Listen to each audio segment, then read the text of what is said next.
Hi, this is Andre Koen. I want to say thank you so much for joining us. We're going to talk a little bit about systemic racism. There are still folks out here who don't recognize exactly what that is, and we'll do another video that gives specific examples of what systemic racism looks like.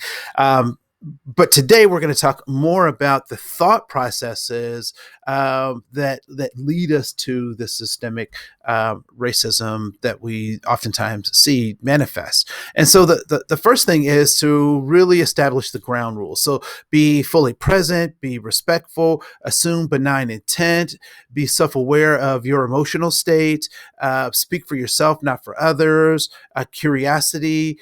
We encourage curiosity, not so much judgment.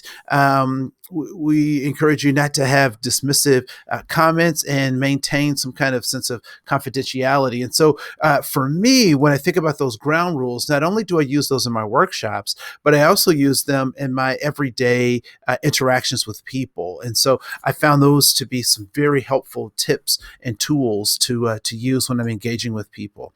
And so, the question really is, what is systemic racism? And systemic racism is an embedded practice within our society and organizations. It's big and it's small things, right? So this is a form of racism that is embedded in our organization, and we'll talk more about those examples in just a moment, or also in another video. What I do want to spend some time, though, talking about some of um, the ideologies, right? So what leads us into these conversations or into institutionalized or systemic racism? And first, it starts with an ideological framework, right? It's a belief that positive and negative attributes can be associated with race, or kind of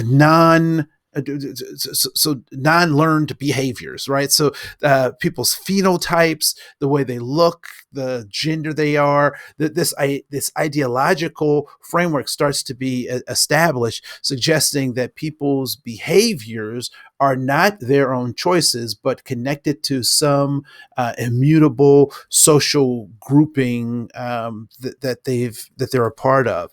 And so once that happens, then institutions get formed to kind of fuel or support those ideological frames. And then we get into kind of these interpersonal relationships that further solidify or our belief, our facts circle around those things, and then ultimately they become internalized ways of thinking. They are seen as natural. And the interesting thing is that the system of ideological, institution, interpersonal, and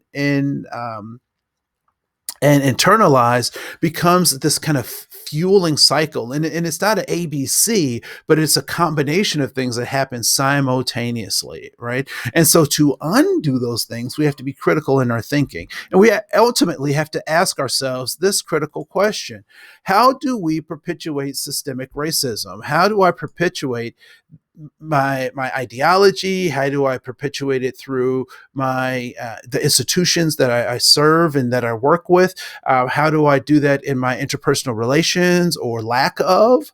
And then what have I internalized? And so really this key question is, how do I perpetuate systemic racism? And so what we know is that systems are designed by people, and they are actually run by people. And so if we can change how we think of the goals of these institutions, the goals of these organizations, then we can make sure that those are aligned with our intentions.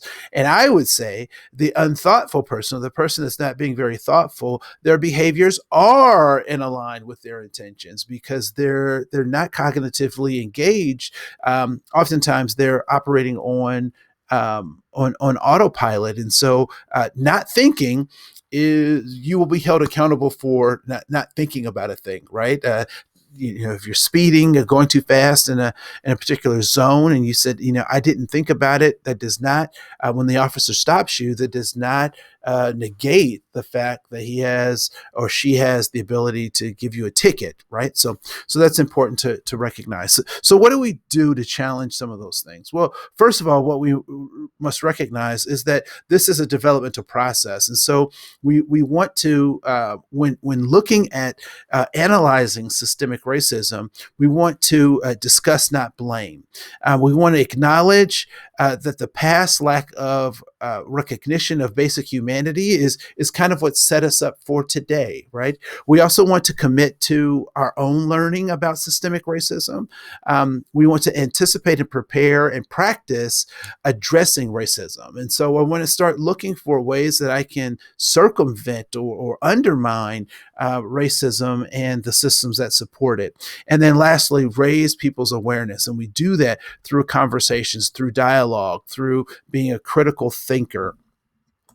And so, just a few things in closing is that we want to discuss, not blame. We want to acknowledge the past, recognizing that the past is connected with our current reality, commit to learning more, anticipate and prepare and rehearse, and raise awareness by challenging things when we see kind of systemic racism playing its role. In the next set of videos, we'll talk about examples of systemic racism, and then we'll also identify very specific things that one can do to undermine systemic racism. Well, my name is Andre Koen. I want to say thank you so much for joining us in this conversation.